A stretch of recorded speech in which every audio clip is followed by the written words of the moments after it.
Yes hello बच्चों, good evening good evening.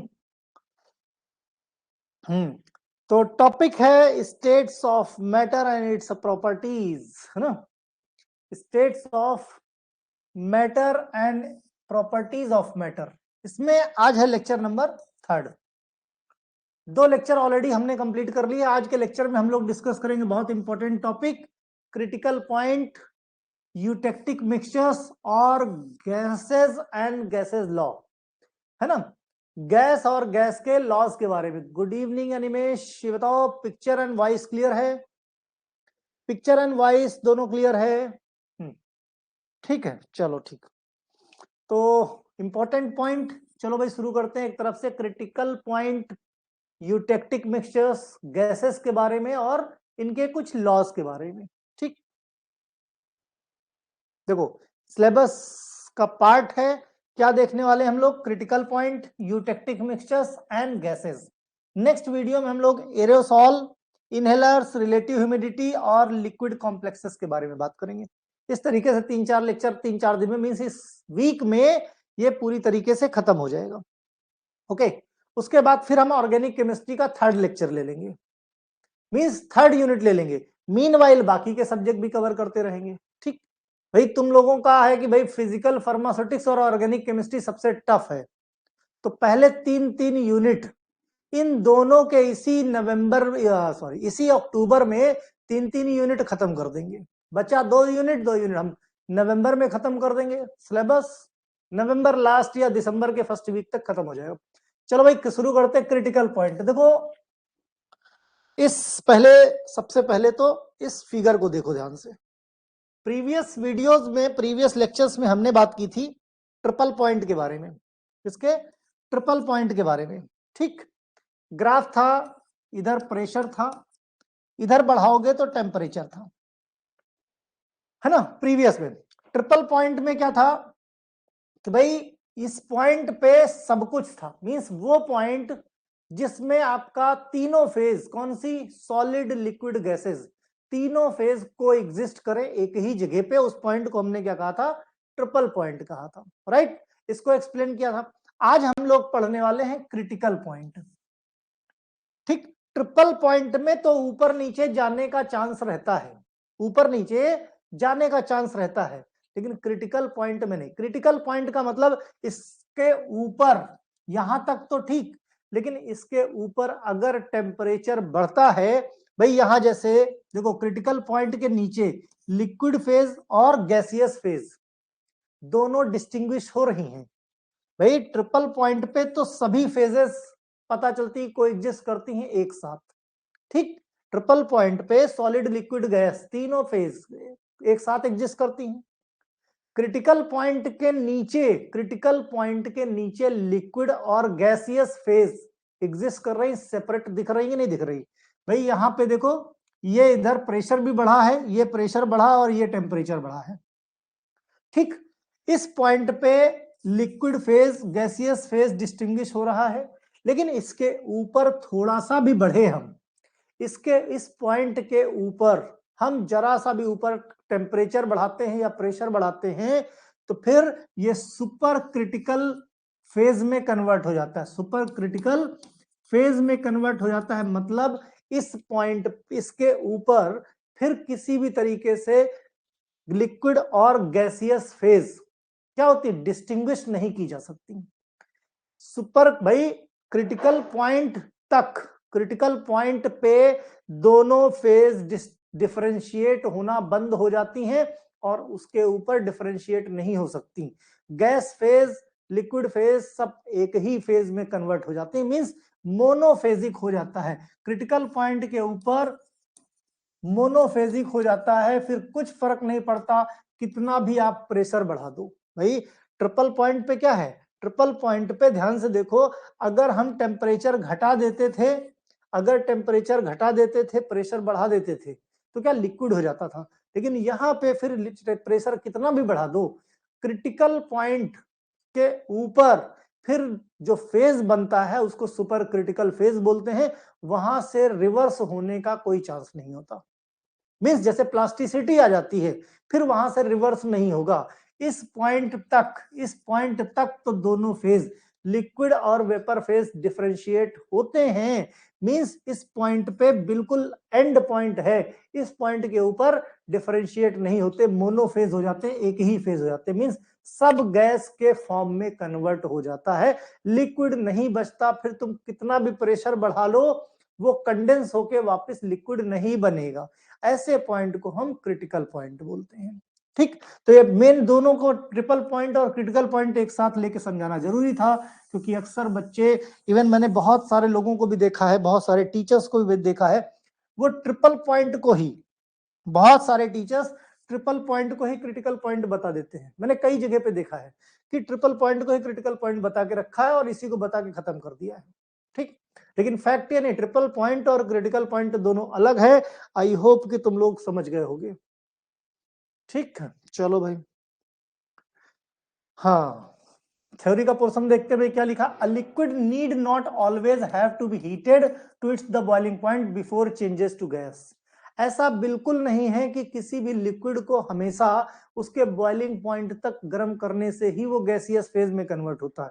Suppose कोई beaker ले लिया तुमने, इसके अंदर लिक्विड है, लिक्विड को गर्म करना शुरू किया, बॉयल तो ये होगा 100 पे।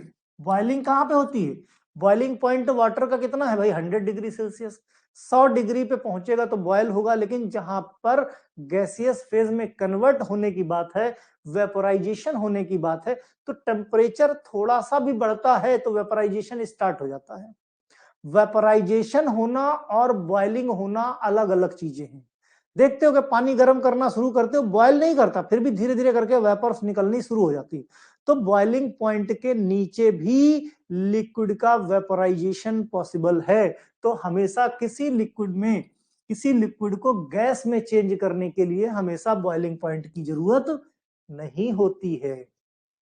Critical point is the highest temperature, critical point is the highest temperature and highest pressure.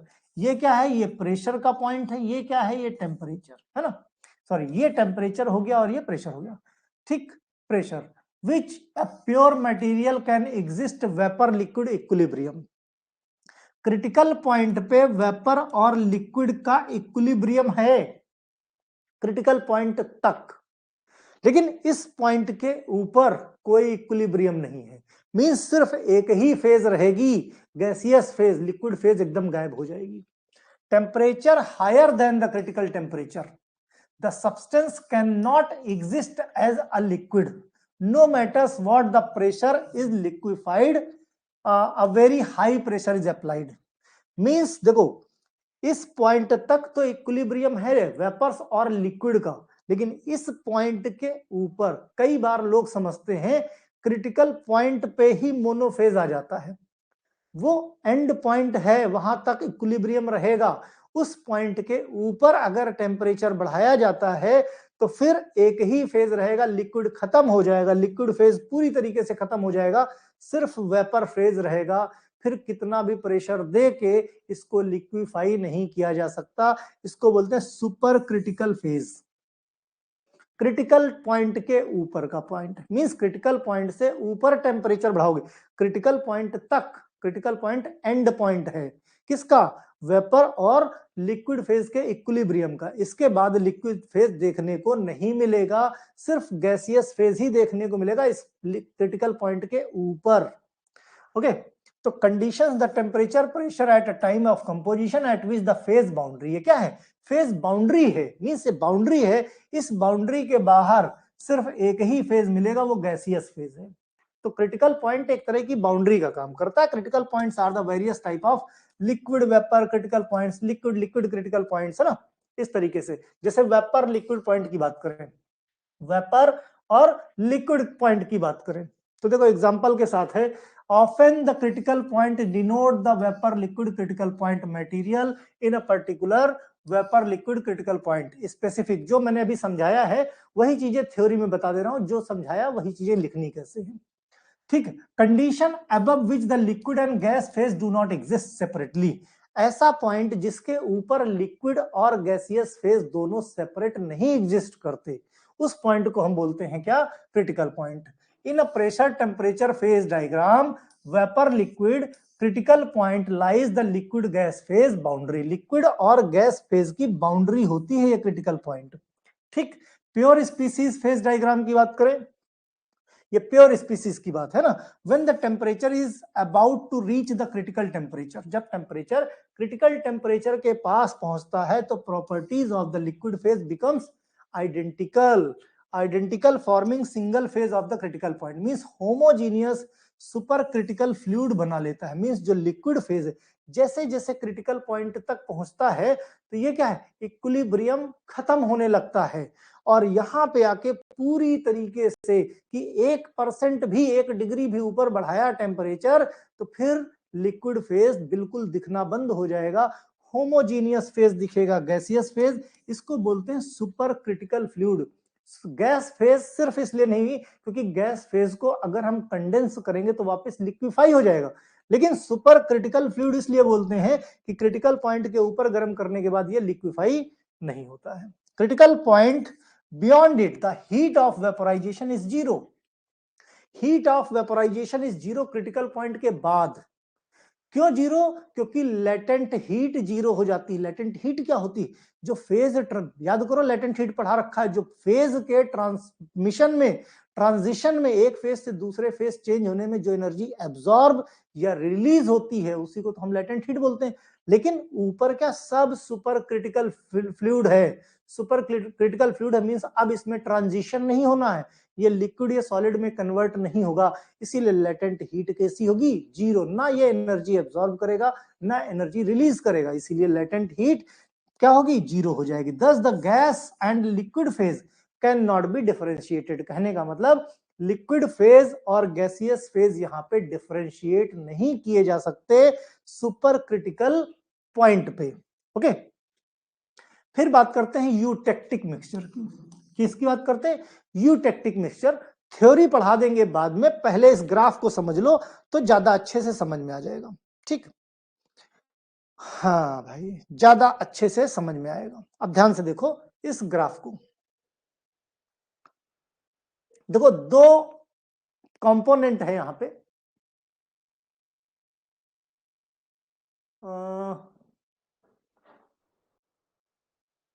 जितना मैं बता दे रहा हूं परेशान ना हो, जितना मैं बता दे रहा हूं 4 नंबर में सब कुछ लिखना है। दूसरा, अभी मैं कुछ दिन के बाद तुम लोगों को प्रीवियस ईयर्स के कुछ पेपर्स दिखाऊंगा, अभी पढ़ते चलो, 2-2 3-3 यूनिट कंप्लीट होने दो, फिर हम धीरे धीरे करके प्रीवियस 5 साल में जो पेपर्स आए हैं उनमें से जो इंपॉर्टेंट क्वेश्चंस आए हैं उनको मैं यहीं पे सॉल्व करवाऊंगा, उसमें बताऊंगा कि आपको क्या क्या लिखना है। इसके लिए बिल्कुल परेशान होने की जरूरत नहीं है, तुम लोगों का काम सिर्फ यही है कि डेली कोशिश करो समय से लाइव क्लास अटेंड करने की। देखो लाइव क्लास सिर्फ और सिर्फ मैं आप लोगों के लिए लेता हूं, अदरवाइज रिकॉर्डेड तो मेरे लिए बहुत फेवरेबल है। शाम को मेरी सारी लाइव रहती हैं, डी फॉर्म की भी लाइव रहती है, एग्जिट एग्जाम की भी लाइव रहती है, बी फॉर्म की भी लाइव रहती है, राइट? तो काफी हो रहता है, तो अगर समय पे आप आते रहोगे तो बेटर है, नहीं तो फिर रिकॉर्डेड और फिर इसमें फर्क नहीं रह जाएगा ना। खैर देखो दो कंपोनेंट है, दो सब्सटेंस है, एक सब्सटेंस ए है एक सब्सटेंस बी है। ठीक, और ये इसके मेल्टिंग पॉइंट है। क्या है? मेल्टिंग पॉइंट है, ये इसके मेल्टिंग पॉइंट है। मेल्टिंग पॉइंट कहने का मतलब देखो ये टेम्परेचर है, ये इधर पे लिया गया है टेम्परेचर, क्या? टेम्परेचर। यहां पे ए 100% है। देखो चीजों को समझ लो, ग्राफ समझ लोगे तो थ्योरी लिखने में दिक्कत नहीं होगी। यहां पे ए 100% है, यहां पे बी कंपोनेंट 100% है। ठीक, ए कंपोनेंट का टेम्परेचर बढ़ाना शुरू किया, बढ़ाना शुरू किया, बढ़ाना शुरू किया, बढ़ाना शुरू किया, बढ़ाना शुरू किया, बढ़ाना शुरू किया, यहां पे जब पहुंचे, इस पॉइंट पे जब पहुंचे तो ये मेल्ट होना शुरू होगा, मींस लिक्विफाई होना शुरू हुआ। ठीक, इस पॉइंट पे लिक्विफाई होना शुरू हुआ, मतलब इस पॉइंट के ऊपर जितना भी है वो सब क्या है? लिक्विड है। ठीक, जितना टेम्परेचर बढ़ाएंगे ये लिक्विड होता जाएगा। दूसरे शब्दों में कहें कि हम यहां पे देखो क्या, बहुत टेम्परेचर, सबका सब लिक्विड है, हम टेम्परेचर घटाते जाएंगे घटाते जाएंगे घटाते जाएंगे, इस पॉइंट पे जब पहुंचेंगे तो ये लिक्विड क्या होगा? ये लिक्विड इस पॉइंट पे पहुंचने के बाद फ्रीज होना शुरू हो जाएगा। इस पॉइंट के बाद ये फ्रीज होना शुरू हो जाएगा और यहां पे ये क्या है, ये कंप्लीट फ्रीज होगा। तो कह सकते हो ये पॉइंट को हम फ्रीजिंग पॉइंट भी बोल सकते हैं। बोल सकते हो कि नहीं बोल सकते हो? ध्यान से समझो, ग्राफ समझ लो तो लिखने में दिक्कत नहीं होगी। भाई यहां पे ए कंपोनेंट 100% है, यहां हम टेम्परेचर बढ़ा रहे हैं तो यहां पे ये मेल्ट हो रहा है, फिर टेम्परेचर और बढ़ाया, मेल्ट होते होते यहां पे इस टेम्परेचर पे कंप्लीट मेल्ट हो गया। मतलब ये जो जोन है ऊपर का ये लिक्विड जोन है और नीचे जितना है ये सॉलिड रहेगा, नीचे जितना है यहां से नीचे ये कैसा रहेगा, सॉलिड रहेगा। ठीक है, ऊपर जो रहेगा वो लिक्विड रहेगा। ओके, अब यहां से टेम्परेचर जब डाउन किया तो ये फ्रीजिंग पॉइंट, मतलब यहां पे ये फ्रीज होना शुरू हुआ, मतलब इसीलिए इसको हम क्या बोल सकते हैं, फ्रीजिंग पॉइंट। ठीक, यहां पे बी कंपोनेंट है आपका 100% है, टेम्परेचर बढ़ाना शुरू किया, इस पॉइंट पे ये मेल्ट होना शुरू हुआ, मेल्ट होना शुरू हुआ, इसके ऊपर ये क्या रहेगा, ये लिक्विड रहेगा। ठीक, फिर टेम्परेचर डाउन करना शुरू किया तो यहां पे फ्रीज होना शुरू हुआ, तो जहां पे मेल्टिंग पॉइंट है उसको हम फ्रीजिंग पॉइंट भी बोल सकते हैं कि नहीं बोल सकते? भाई सॉलिड का टेम्परेचर हमने बढ़ाया, सॉलिड का टेम्परेचर बढ़ाया तो ये पॉइंट मेल्टिंग पॉइंट कहलाएगा, लिक्विड का टेम्परेचर डाउन किया हमने तो ये फ्रीजिंग पॉइंट कहलाएगा। ठीक, तो बी का ये फ्रीजिंग पॉइंट या मेल्टिंग पॉइंट कह सकते हो। इतनी चीज समझ में आई। अब एक चीज और समझो, कॉलिगेटिव प्रॉपर्टीज में तुम लोगों ने पढ़ा होगा हाई स्कूल इंटर में भी, कि किसी भी सॉल्वेंट के अंदर अगर हम सॉल्यूट ऐड करते हैं तो डिप्रेशन इन फ्रीजिंग पॉइंट होता, मींस उसका जो फ्रीजिंग पॉइंट है वो घटता चला जाता है। इम्प्योरिटी मिला दी किसी भी सब्सटेंस में, देखो जो प्योर होगा उसका फ्रीजिंग पॉइंट लिमिट में होगा, उसमें हम कुछ मिला देंगे, इम्प्योरिटी मिला देंगे तो उसको बोलते हैं डिप्रेशन इन फ्रीजिंग पॉइंट। पढ़ा होगा तुम लोगों ने, क्या पढ़ा होगा, डिप्रेशन इन फ्रीजिंग पॉइंट। ठीक, depression in freezing point. Okay, अब देखो ध्यान से, होता क्या है, यहां पे ये इसका क्या है, फ्रीजिंग पॉइंट है। यहां से इस तरफ जब चलेंगे, इस तरफ जब बढ़ेंगे तो हमने क्या किया, इधर बी 100%, इधर ए 100%, इस तरफ जैसे जैसे बढ़ेंगे बी का, हम बी को इसमें मिक्स करते जा रहे हैं। इधर मान लिया जैसे हम यहां से यहां पहुंचे, ध्यान से समझो, यहां से यहां पहुंचे, इस पॉइंट पे माना कि 70% आपका ए है, ठीक, इस पॉइंट पे, लेकिन 30% तुम्हारा बी इसमें आ गया। और आगे बढ़ेंगे तो मतलब इधर जैसे बढ़ते जाएंगे बी की कॉन्सेंट्रेशन ऐड होती जाएगी, जैसे जैसे इधर बढ़ेंगे बी की कॉन्सेंट्रेशन इसमें ऐड होती जाएगी। ध्यान से समझो, जैसे जैसे बी की कॉन्सेंट्रेशन ऐड होती जाएगी, इस लिक्विड का जो फ्रीजिंग पॉइंट है वो डिप्रेस होता जाएगा, कम होता जाएगा, एज पर कॉलिगेटिव प्रॉपर्टीज। कि भाई डिप्रेशन इन फ्रीजिंग पॉइंट, क्यों, क्योंकि यहां पे ये मेल्टिंग पॉइंट तब था जब प्योर 100% ए था। जैसे जैसे हम ये मिलाते जाएंगे, बी को इसमें मिलाते जाएंगे, वैसे वैसे ये यहां पे आते आते इसका मेल्टिंग पॉइंट ये हो जाएगा। ठीक उसी तरीके से हम बी का केस ले ले, बी के केस में जैसे जैसे इसमें ए को मिलाते जाएंगे वैसे वैसे यहां पे आके इसका मेल्टिंग पॉइंट हो जाएगा। कह सकते हो इस पॉइंट के ऊपर ए और बी दोनों लिक्विड होंगे, सिंगल फेज होंगे, कैसे होंगे, लिक्विड होंगे। इस पॉइंट के मींस वो पॉइंट जिस पॉइंट के ऊपर अगर टेम्परेचर किया गया तो सब कुछ लिक्विड, और अगर डाउन किया गया तो सब कुछ सॉलिड। इस पॉइंट के नीचे दोनों ए एंड बी सॉलिड है, इस पॉइंट के ऊपर दोनों लिक्विड है, ए एंड बी। तो ऐसे पॉइंट को क्या बोलते हैं, ऐसे पॉइंट को बोलते हैं यूटेक्टिक मिक्सचर्स। ठीक है, ऐसे पॉइंट को बोलते हैं यूटेक्टिक मिक्सचर्स। मेरे ख्याल से चीजें क्लियर हो गई होंगी, है ना। यूटेक्टिक मिक्सचर्स क्या है, इसका थ्योरी देख लेते हैं। ग्राफ को समझना जरूरी है, ग्राफ जिसने समझ लिया यूटेक्टिक मिक्सचर समझने में बिल्कुल भी समय नहीं लगेगा। ठीक है,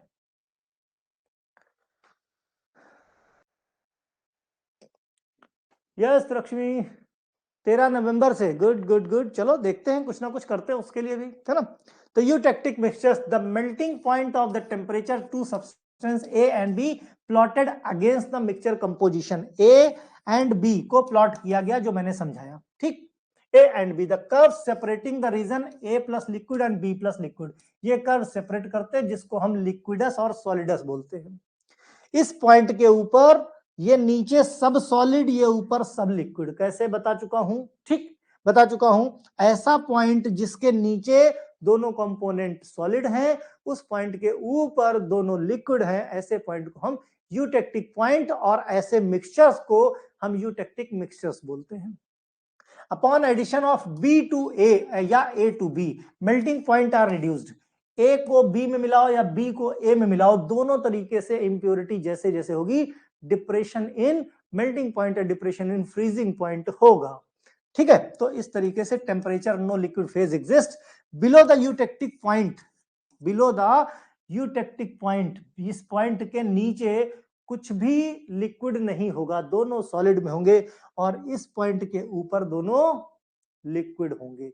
ऐसे मिक्सचर्स को हम यूटेक्टिक मिक्सचर्स, और ऐसे पॉइंट को यूटेक्टिक पॉइंट बोलते हैं।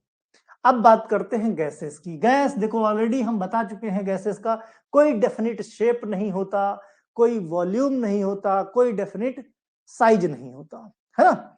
तो इसको दूसरा, दोनों गैसेस के बीच, मॉलिक्यूल्स के बीच में क्या होते हैं, किसी तरह का कोई इंटरेक्शन फोर्स बहुत वीक होता है। मींस कह सकते हो कि जो म्यूचुअल अट्रैक्शन होता है उस वो कम होता है किससे, एस्केपिंग फोर्स से, या कह सकते हो escaping force is greater than mutual attraction. Escaping force ज्यादा होता है, म्यूचुअल अट्रैक्शन कम होता है, ठीक। गैस की बात करते हैं इंट्रोडक्शन में। Very weak intermolecular forces exist, दो के बीच में मॉलिकुलर फोर्सेस, दो के बीच में मॉलिकुलर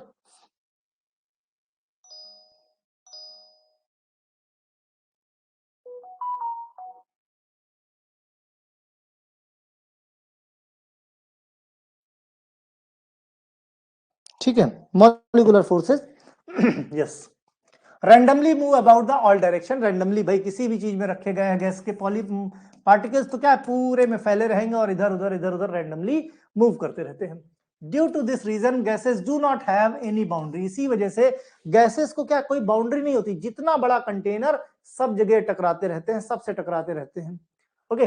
तो boiling point of the gas below the room temperature under the atmospheric pressure, boiling point room temperature के नीचे भी रख दोगे तो ये क्या है, ये उड़ते रहते हैं, उड़ते रहते हैं, तो मींस बॉइलिंग पॉइंट से मतलब नहीं है। Gases molecule exert the pressure on the wall containers in all direction, ये जहां जहां पे टकराएंगे जिस वॉल पे, वहां जो प्रेशर क्रिएट करते हैं, indefinite expansion ability fill the entire container, इस कंटेनर को और बड़ा कर दो उसमें भी फिल हो जाएंगे, और छोटा कर दो उसमें भी फिल हो जाएंगे, और बड़ा कर दो, तो कहने का मतलब इनडेफिनिट बाउंड्रीज होती हैं इनकी, कहीं भी उड़ के मींस कितना भी एक्सपेंशन हो जाता है, एक्सपेंड कर लेते हैं जिस हिसाब से कंटेनर होता है। Model called the kinetic molecular theory can easily describe the properties of gas, तो काइनेटिक मॉलिक्यूलर थ्योरी है जहां जिससे गैस की प्रॉपर्टीज जो है बेटर एक्सप्लेन की जाती है, ठीक। Kinetic molecular theory of the ideal gases की बात करें तो स्टेटमेंट मेड दिस थ्योरी क्या कहती है, ये आइडियल गैस के लिए specially, all matters is composed of the tiny discrete particles. कैसी है गैस, गैस कैसी है, गैस छोटे छोटे टाइनी पार्टिकल से मिलकर बना है। Ideal gas consist of small particles या molecules that are far apart the comparison their own size, अपने साइज से दूर दूर भागते रहते हैं। These particles are the dimensionless point, कोई डायमेंशन नहीं है, कहीं कोई डायरेक्शन नहीं है किसी भी तरफ ये जाते हैं। Volume of real gas molecule assume to be the negligible, means जो एक गैस का मॉलिक्यूल है, गैस का एटम है, एलिमेंट है, इसको हम क्या बोलेंगे भाई, इस कंटेनर के अंदर रखा हुआ है तो इसको क्या बोलेंगे, इसको हम बोलेंगे मींस इसका जो वॉल्यूम है वो नेग्लिजिबल है इन कंपैरिजन टू कंटेनर के वॉल्यूम के, एक सिंगल एलिमेंट का जो वॉल्यूम है वो कैसा, नेग्लिजिबल है। The intermolecular forces between these gas particles are the negligible.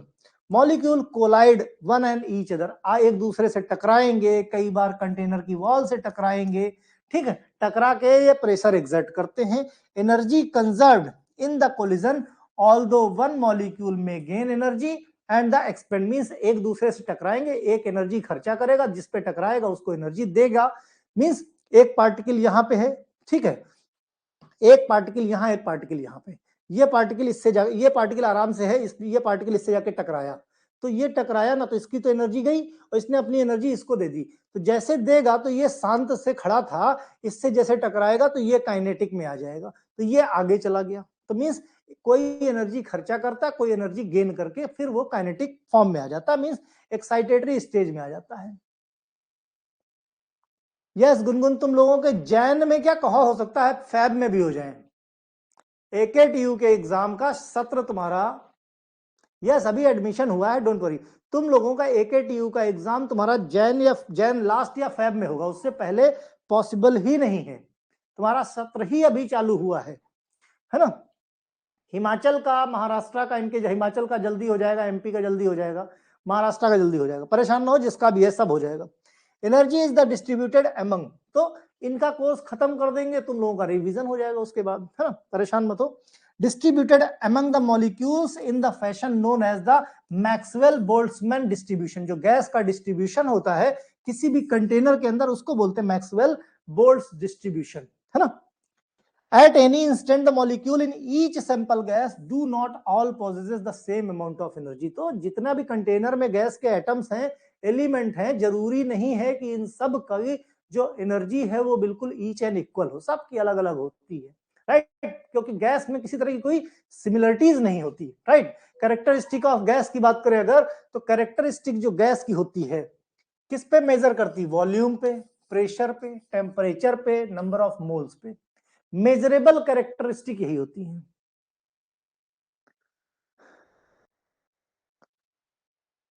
Yes Pune में, हाँ पुणे में भी एग्जाम लेट में होगा, खैर तुम लोग क्यों परेशान हो, पेशेंस रखो, पढ़ाई करते रहो, तुम्हारा एग्जाम कभी भी हो, तुम्हारे एग्जाम के पहले कोशिश यही की जाएगी सबके, किसी का कोई नुकसान नहीं होगा, है ना। यस इवन जो ह्यूमन वैल्यूज के मॉरल इथिक्स का टॉपिक है उसका भी मैं अरेंज कर रहा हूं कि तुम लोगों को समय से नोट्स प्रोवाइड करा दिया जाए, है ना, जिसके जिसके यहां भी है। यस वॉल्यूम क्या है, measurable occupied gas equal to the container volume, भाई गैस का अपना कोई वॉल्यूम नहीं, जो गैस जो कंटेनर का वॉल्यूम है उसी को ऑक्युपाई कर लेता है, तो हम वॉल्यूम की जगह क्या लिख सकते हैं, गैस का कंटेनर का वॉल्यूम। प्रेशर की बात करें, जो प्रेशर पर यूनिट एरिया, गैस पर यूनिट एरिया कंटेनर की वॉल पे एग्जर्ट करता है प्रेशर, उसको हम प्रेशर बोलते हैं। Temperature defined as the degree of the hotness और coldness, 3 scales are used to measure the temperature, 3 scale पे, भाई कितना गर्म है कितना ठंडा है इस पे फर्क पड़ता है, सेल्सियस, फॉरेनहाइट या केल्विन, भाई क्या यूनिट है, सेल्सियस, फॉरेनहाइट या केल्विन। प्रेशर किसमें, एमएमएचजी, सीएमएचजी, एटमॉस्फेयर या किलो पास्कल यूनिट हो सकती है। Number of moles of gases की बात करें तो जितने मोल्स ऑफ गैसेस कैसे निकालोगे, moles of gases mass divide by molar mass या molecular mass of the gas, total mass divided by molecular mass of the gas, से इससे हम क्या निकाल लेंगे, कितने नंबर ऑफ मोल्स प्रेजेंट है, molar mass means molecular mass, molecular weight, तो total mass divide by molecular weight से हम क्या निकाल सकते हैं, नंबर ऑफ मोल्स निकाल सकते हैं। तो ये कुछ मेजरेबल कैरेक्टरिस्टिक हैं किसकी, गैसेस की। अब हम देखेंगे गैस के लॉज के बारे में, है ना, गैस के लॉज के बारे में। लॉ डिस्क्राइबिंग बिहेवियर, लॉ जो है डिस्क्राइबिंग बिहेवियर है, कुछ लॉज हैं जिसके बिहाफ पे इसको एक्सप्लेन किया जा रहा है, किसको, गैस को, गैस के नेचर को एक्सप्लेन। अब एक चीज ध्यान रखना, एक होता है प्रेशर, एक होता है वॉल्यूम, एक होता है टेम्परेचर, इन्हीं 3 में से जो भी लॉ हम पढ़ेंगे,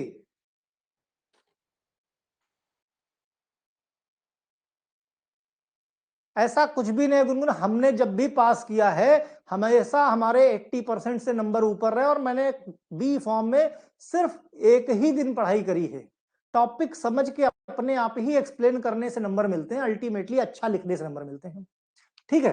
ध्यान रखो जो हम लॉज के बारे में बात करेंगे बारीक चीजें हैं, समझो, किसी में प्रेशर कांस्टेंट होगा, किसी में वॉल्यूम कांस्टेंट होगा, किसी में टेम्परेचर कांस्टेंट होगा। जो भी गैस के लॉ पढ़ेंगे इन 3 में से कोई ना कोई एक चीज कांस्टेंट होगी, ठीक, मतलब सबने बातें वही बताई हैं, सबका मतलब वही होगा, लेकिन सब बात करेंगे तो ये जो तीन है, प्रेशर, वॉल्यूम, टेम्परेचर, कुछ ना कुछ कांस्टेंट रहेगा सब में, कोई ना कोई एक चीज। ध्यान दो, सबसे पहले बॉयल्स लॉ, ये सब हम लोगों ने हाई स्कूल इंटर में पढ़ रखा है। बॉयल्स लॉ, रॉबर्ट बॉयल 1662 में इन्होंने एक जनरल फॉर्मूला दिया था for the ideal gas, definite quantity of gas at constant temperature. Boyle's law ने क्या किया, टेम्परेचर को कांस्टेंट बताया।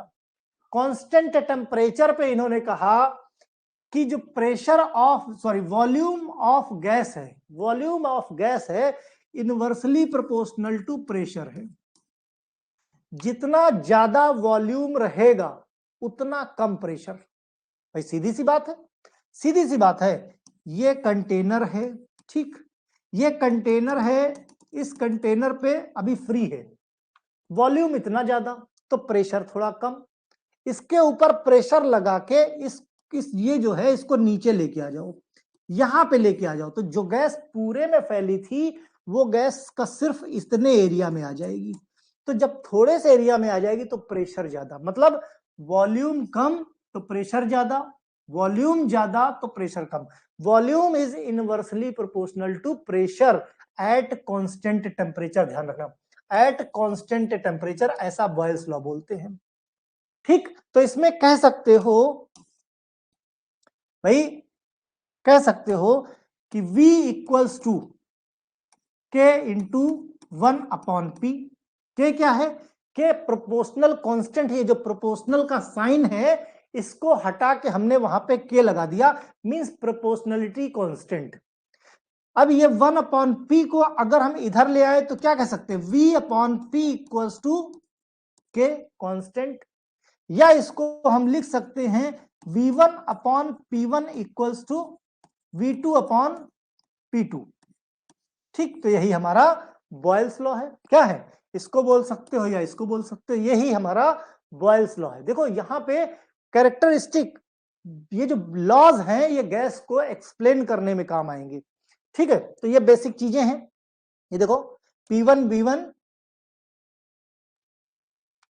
सॉरी क्या हो गया, हाँ ध्यान से देखो, एक मिनट एक मिनट एक मिनट एक मिनट एक मिनट एक मिनट एक मिनट एक मिनट, देखो थोड़ा सा ये है ना, ठीक, तो ये P क्या है, ये P इधर आ जाएगा तो VP इक्वल्स टू K हो जाएगा।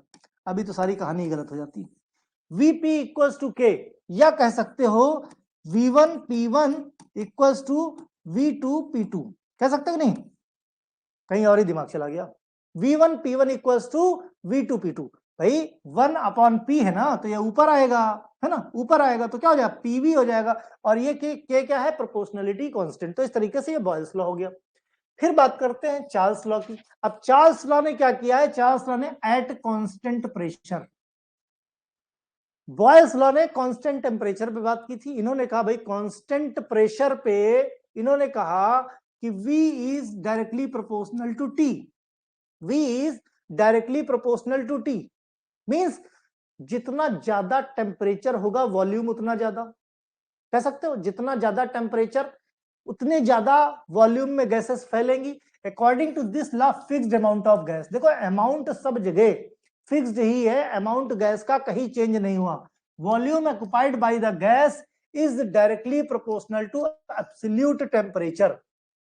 V is directly proportional to T, कह सकते हो V एट कांस्टेंट प्रेशर, यहां पे प्रेशर कांस्टेंट हमने कहा ना, वॉल्यूम टेम्परेचर प्रेशर तीनों लॉ किसी न किसी को कांस्टेंट बना के किए गए हैं। ठीक है, तो volume is directly proportional to temperature, कह सकते हो V equals to KT। K क्या है, K है प्रोपोर्शनलिटी कांस्टेंट, अगर हम T को इस तरफ लेके आए तो V/T इक्वल्स टू K, कह सकते हो V1 T1 upon V2 T2। ठीक, V2 अपॉन T2, तो ये क्या है, चार्ल्स लॉ है। ये ल्यूजैक लॉ की बात करें अगर, तो ये क्या कहते हैं, इन्होंने कहा एट कांस्टेंट वॉल्यूम पे, इन्होंने किस पे बात की, एट कांस्टेंट वॉल्यूम पे। According to this law fixed amount of gas हमेशा फिक्स्ड ही रहेगी तीनों लॉ में।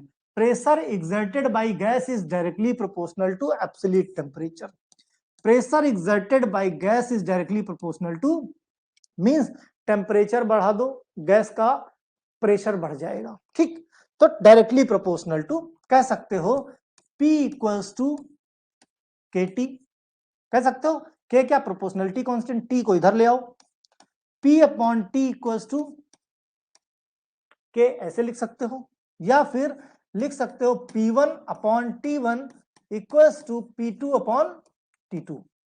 ये तुम्हारा क्या है, ये तुम्हारा गे-ल्यूजैक लॉ हो गया। फिर एवोगाड्रो लॉ की बात करो।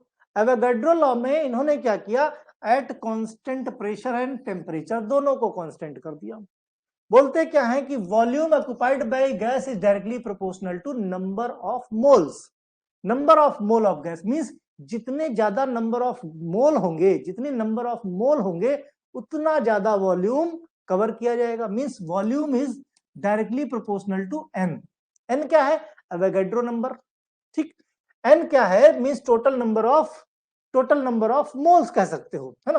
तो कह सकते हो कि V या V इक्वल्स टू के एन, कह सकते हो के एन। के क्या है, प्रोपोर्शनलिटी कांस्टेंट। कैसे लिख सकते हो, और कुछ लिख सकते हो, V upon N equals to K, ऐसा भी लिख सकते हैं, या फिर V1 N1 equals to V2 N2 लिख सकते हो, लाइक दिस। इस तरीके से भी लिखा जा सकता है, ठीक है।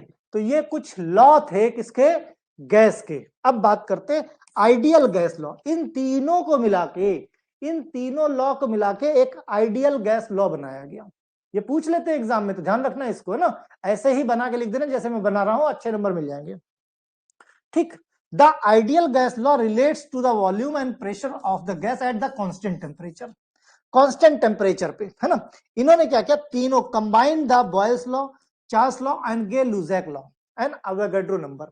इन्होंने क्या कहा, इन्होंने कहा देखो बॉयल्स लॉ कहता है V is inversely proportional to pressure, Charles law कहता है V is directly proportional to temperature, Avogadro law कहता है V is directly proportional to number of moles, ठीक।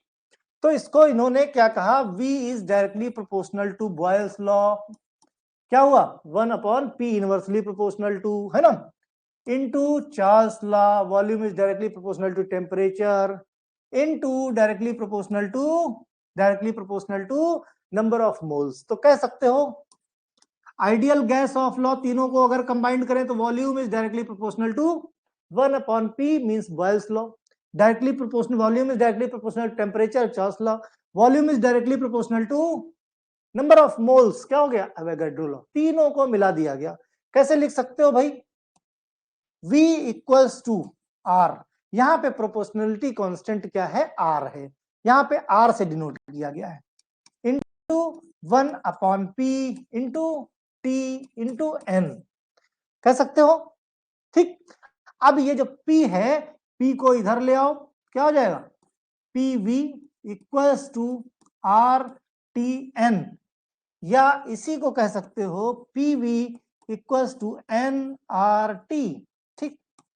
T absolute temperature, R proportionality constant, N number of moles, B volume of gas, P pressure, ठीक है। तो इसी को बोलते हैं आइडियल गैस लॉ या आइडियल गैस इक्वेशन, क्या बोल सकते हो, यही है ideal gas equation. PV equals to nRT। ये कहां से आया, ये कहां से आया, ये आया boils law, Charles law, Avogadro law से आया, बात समझे। इन लॉ से ही आया गैस का इक्वेशन, राइट। तो देख लो चार्ल्स लॉ, इन शॉर्ट में Charles law V1 upon T1 equals to V2 T2 at the constant pressure, ठीक। Boyle's law P1 V1 equals to P2 V2 at constant temperature. Gay-Lussac law P1 upon T1 equals to P2 upon T2 at constant volume. Avogadro number V upon N equals to constant. Amount of gas increase, the volume of gas also increase. Means जैसे जैसे number of moles बढ़ेंगे वैसे वैसे volume of gas बढ़ेगा। Ideal gas law PV equals to nRT, ठीक। तो ये lecture यहीं पे खत्म करते हैं। आई होप की चीजें समझ में आई होंगी। शेयर सब्सक्राइब जितना ज्यादा कराओ उतनी तेजी से हमारा भी मोटिवेशन बढ़ेगा और तुम सबका। कोशिश करो सबके सब लाइव क्लास आने का, है ना। जितने ज्यादा लोग मिले, जहां मिले वहां पे लोगों को चैनल के बारे में बताते रहिए। चलो भाई, बाय बाय।